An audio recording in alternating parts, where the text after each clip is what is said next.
Ciao ragazzi, qui è Marchettino e oggi ci divertiamo con una leggenda che è tornata sul mercato, la nuova Toyota Supra.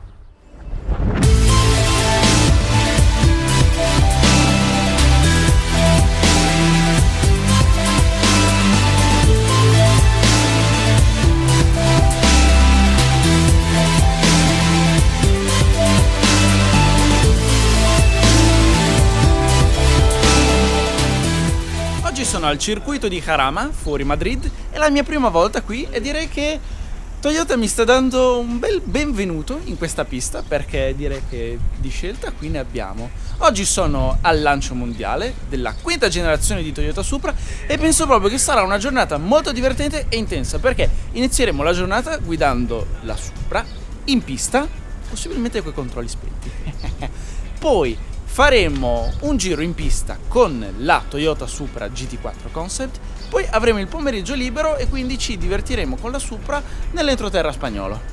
Questa qui è la Supra che utilizzerò nel pomeriggio nell'entroterra spagnolo. Io direi che qui abbiamo un'ampia scelta. Ho voluto prendere quella rossa perché mi piace molto. Questa grigia opaca è stupenda. Questa sarebbe la versione A90, è l'edizione limitata di lancio in 90 esemplari in tutta Europa ed è caratterizzata da questa bellissima vernice grigio opaca con gli interni rossi che fanno un contrasto veramente meraviglioso, dei cerchi con un design specifico, 19 pollici, molto belli, di nero opaco, molto aggressiva, anche con tutti questi dettagli nero opaco che fanno un bel contrasto con la carrozzeria grigio opaca. Questa qui invece bianco perla non è male, questa è proprio la configurazione giapponese. Peccato non è possibile ordinarla con gli interni rossi.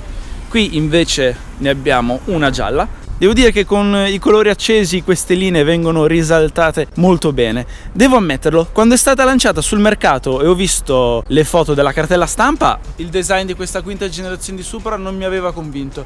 Però una volta vista dal vivo mi sono dovuto ricredere.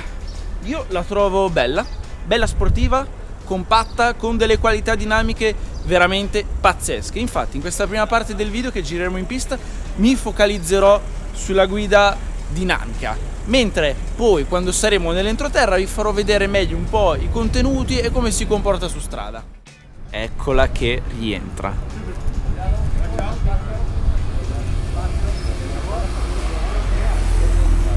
Ragazzi, io dopo aver provato quella stradale salirò su questa e vi giuro che non vedo l'ora. È mostruosa, bella lettonata, gomme slick, bella, deve essere anche molto veloce. Beh ragazzi, non perdiamoci in troppe chiacchiere e saliamo a bordo. Bene ragazzi, ecco qui le prime impressioni di guida al volante della nuova Supra. L'istruttore mi ha già staccato i controlli perché prima ho fatto un paio di giri lanciati per prendere confidenza con la macchina e per fargli capire che se la macchina va di traverso potrei tenerla. Bene, seconda marcia.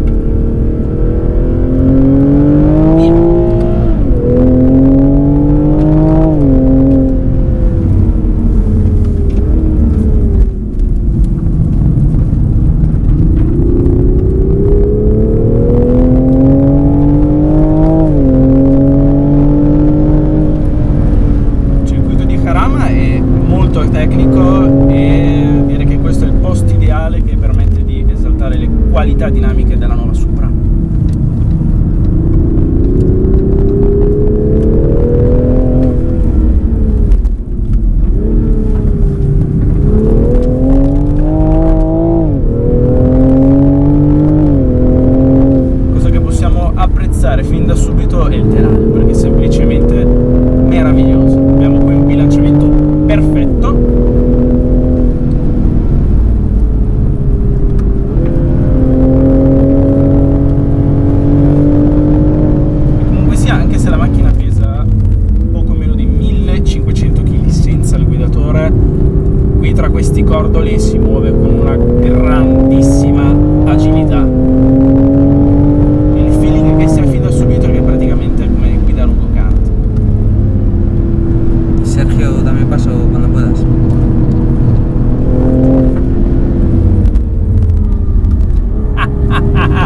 130 cavalli, coi controlli spenti, non è così semplice cercare di domarla.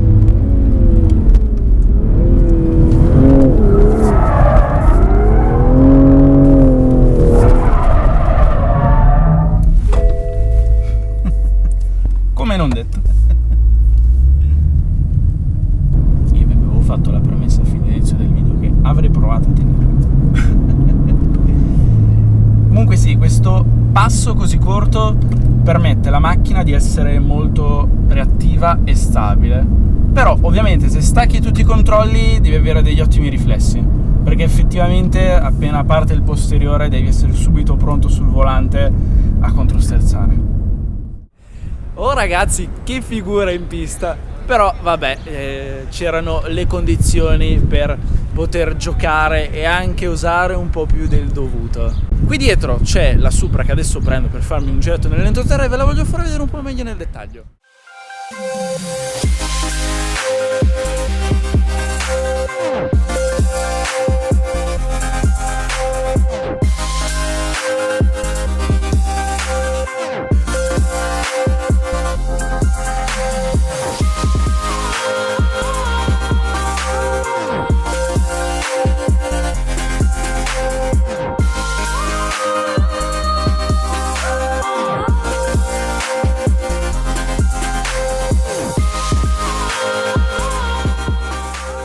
Bene ragazzi, io penso che qui per strada ci divertiremo non poco.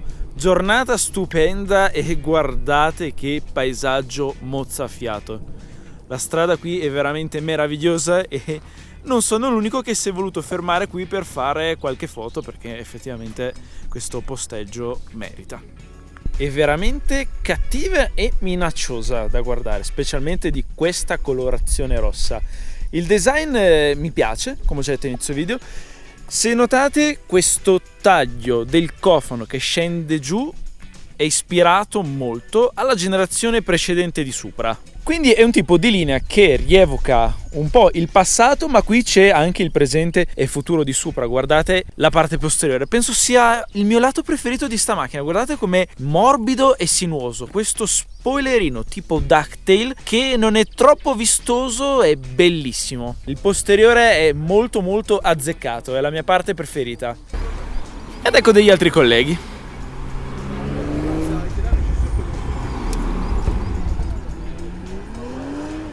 Ormai sapete che va di moda fare gli scarichi finti, ma apprezzo molto da parte di Toyota che qui lo scarico che vedete è reale. Gli scarichi sono veri, però qui prese d'aria qui però sono fitte. E che bella tripletta che sta salendo.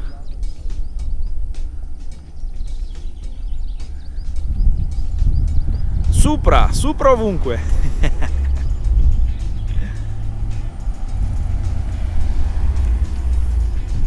Diamo un'occhiata anche agli interni di questa Supra. La qualità percepita, devo dire, non è male. Qui abbiamo anche un po' di carbonio, esce così di serie. Questa che sto guidando è un allestimento premium, quindi full optional. Costa poco meno di 68.000 euro e sul mercato italiano è disponibile solo questa versione. Quindi chi compra in Italia la Supra compra già la versione full optional. E chiaramente anche qui negli interni possiamo vedere un po' di influenza da parte della joint venture con BMW, perché qui il sistema di infotainment è un iDrive che io reputo essere uno dei migliori infotainment sul mercato, che qui la leva del cambio tipica dello ZF è la stessa, così come i comandi dell'infotainment e quelli della climatizzazione in generale. Piacevole e intuitivo da vedere anche il display qui digitale che ci permette di vedere la velocità, i giri motore e qui la navigazione. È una sportiva e chi l'ha detto che non può essere anche pratica? Guardate quanto è capiente il baule posteriore. Qui abbiamo una valigia grossa, la mia sacca e il mio zaino con tutta l'attrezzatura per le riprese. Non male. E eventualmente si possono riporre altri oggetti proprio qui sotto il lunotto.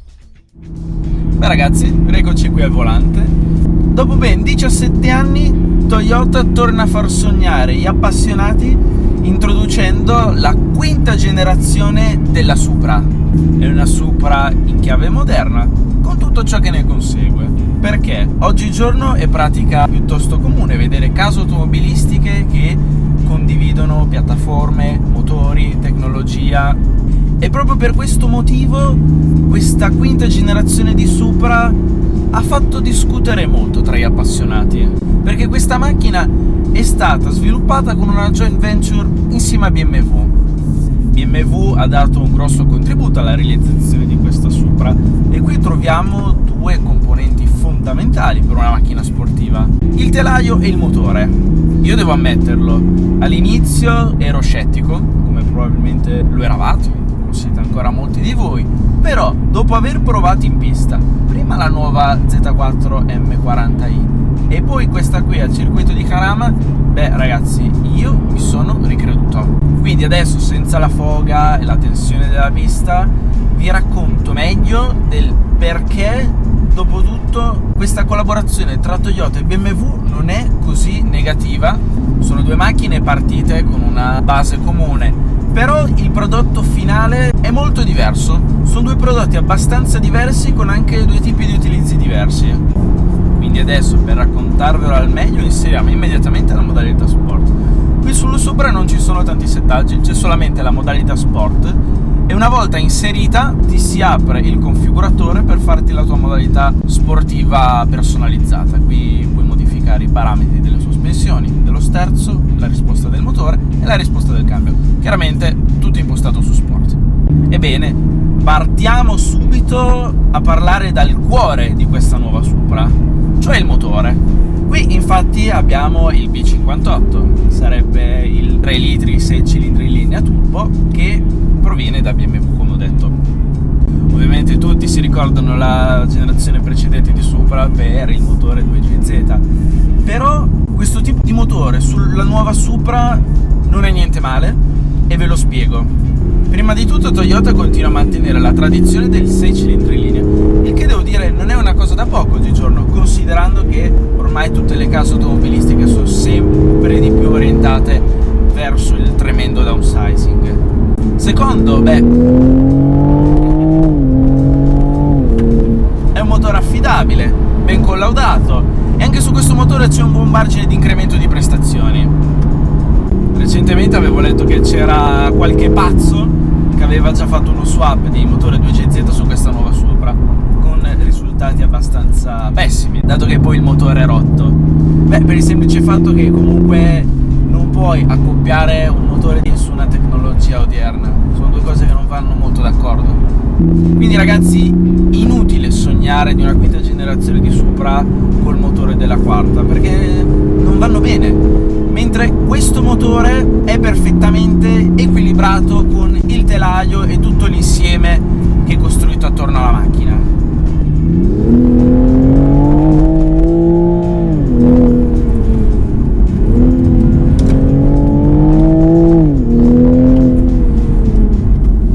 Tra i cordoli e le lunghe retine di Jarama ho potuto apprezzare bene questo motore, perché ha un tiro fantastico fin da bassi fino agli alti regimi. Qui il limitatore è a 7000 giri, però diciamo che quando arrivi già a 6500 è giunto il momento di cambiare marcia, anche perché qui il picco di potenza è tra i 5000 e i 6500 giri.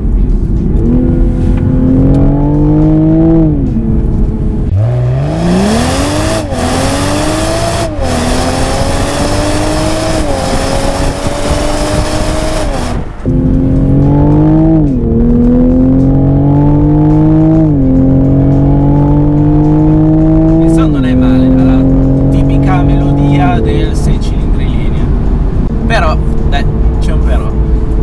Anche qui hanno introdotto il sistema del sound artificiale che viene riprodotto attraverso le casse. Era necessario? Assolutamente no. È un motore che di per sé come base fa un sound meraviglioso, e considerando che il proprietario medio di Supra è uno smanettone, quando Toyota inizierà a consegnare gli esemplari di Supra indicativamente dalla fine dell'estate, io penso che sarà piuttosto difficile trovare esemplari completamente originali. Il cambio è uno ZF 8 rapporti che permette cambiate praticamente immediate fulminee senza mai interrompere l'erogazione di potenza. Certo, diciamo che magari se Toyota avesse voluto continuare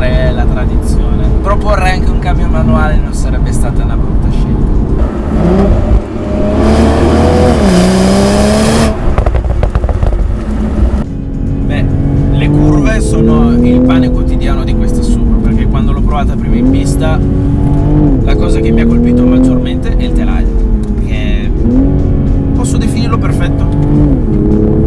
Il bilanciamento è 50-50, perfetta distribuzione dei pesi. Il passo corto le permette di essere molto agile, maneggevole, scattante, e la carreggiata larga unita a queste gomme Michelin Pilot Super Sport da 2,75 sul cerchio da 19 permette alla Supra di essere ben piantata a terra. Basti pensare che questo telaio è più rigido del telaio della Lexus LFA, che è considerata come una delle migliori supercar giapponesi mai costruite, mentre il baricentro è addirittura più basso di quello della Toyota GT86, che a mio avviso in quella fascia di prezzo è una delle migliori sportive sul mercato. L'insieme di tutti questi fattori rendono la guida estremamente piacevole ed estremamente dinamica, e il bello è che comunque se tieni l'elettronica tutta accesa risulta essere una macchina semplice da guidare e che ti trasmette anche un forte senso di sicurezza alle alte velocità. Se stacchi parzialmente i controlli, la macchina non tende a scudare, ma più semplicemente l'elettronica non ti taglia l'erogazione di potenza, che io trovo essere una cosa un pochino fastidiosa. Mentre invece se stacchi completamente l'elettronica, beh, avete visto cosa succede in pista, diventate automaticamente i migliori amici dei gommisti.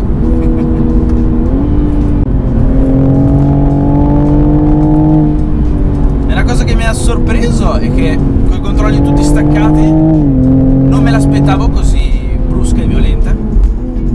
Quindi se staccate tutto, è una macchina che richiede un po' di esperienza alla guida. È una macchina che ha un'ottima accelerazione, per fortuna ha anche degli ottimi freni, perché in pista ho potuto godermeli per bene questi freni in acciaio da 3,48.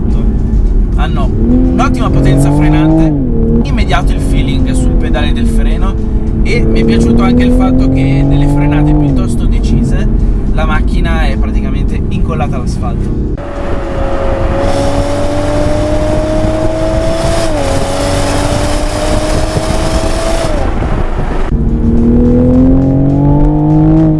L'idea che mi sono fatto è che questo telaio può reggere senza problemi cavallerie ben più alte di 340 cavalli, però questa cavalleria, pur non essendo altissima, secondo me rimane proprio la cavalleria giusta per goderti la macchina in perfetta armonia ed equilibrio, che non senti neanche il bisogno di avere 100-200 cavalli in più, anche se io penso proprio che tra non molto vedremo già esemplari di questa Supra puntati a 1000 cavalli, e lì sarò molto curioso di vedere come si comporta il telaio con queste cavallerie.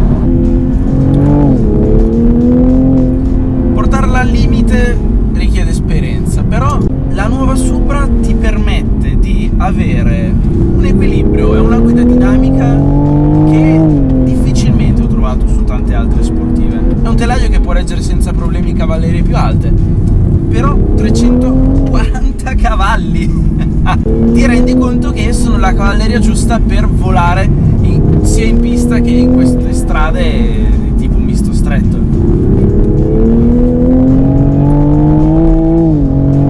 Io penso che in strade così è una macchina che riesce a dare la paga anche a macchine sportive che hanno cavallerie superiori. Cavolo, con i controlli totalmente staccati è molto rabbiosa. Come vi ho già detto prima, in pista questa macchina ha un passo così corto che la rende, sì, piuttosto maneggevole, ma quando il posteriore inizia a partire devi avere degli ottimi riflessi per controsterzare, per evitare di fare la trottola, come ho fatto io. Tra l'altro ho scoperto che questa macchina non è niente male neanche nel fare le partenze da tamarro.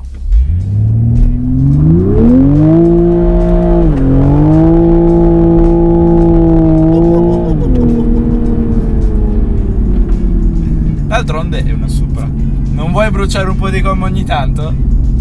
Non ho cronometrato lo 0 a 100, però Toyota ha dichiarato 4 secondi e 3 e una velocità massima limitata a 250 km/h. Non sono certamente numeri che impressionano, però le sensazioni che ti offre alla guida è un'auto estremamente coinvolgente e dinamicamente parlando è superiore sotto ogni punto di vista rispetto alla quarta generazione di Supra.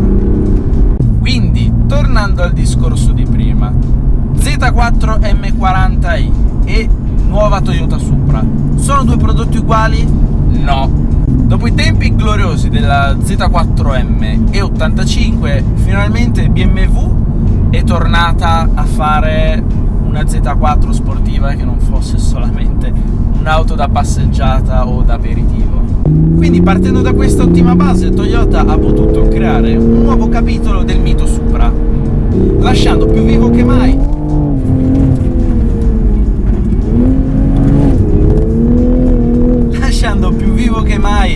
lo spirito giapponese nel creare un prodotto sportivo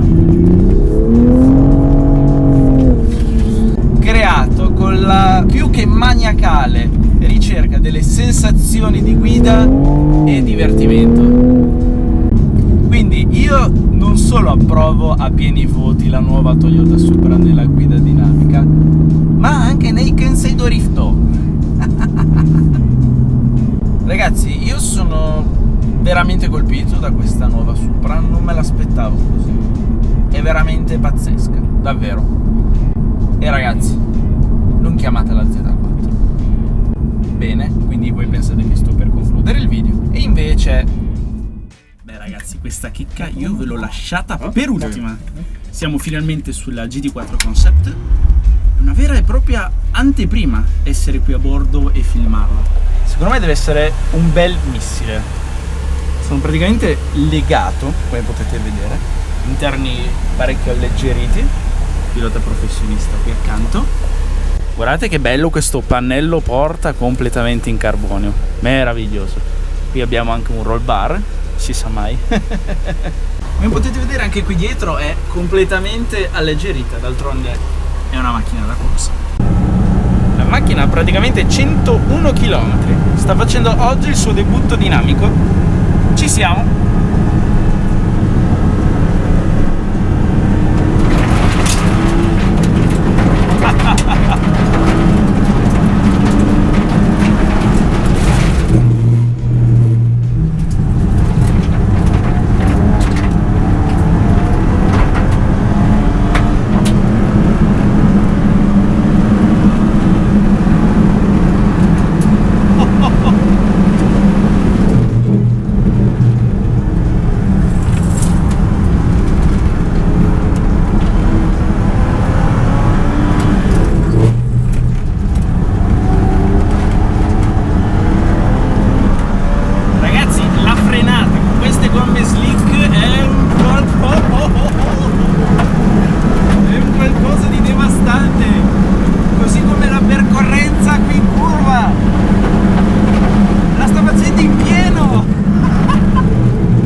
Gomme Slick fanno una differenza che voi non potete capire.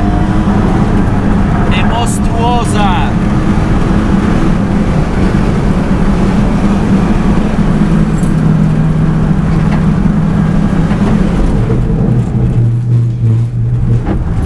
La frenata ti stacca la testa.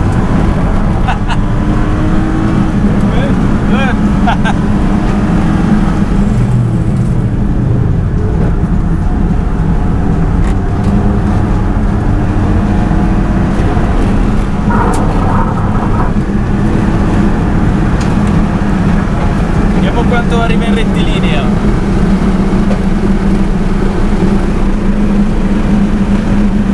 $2.10, $2.20, $2.25.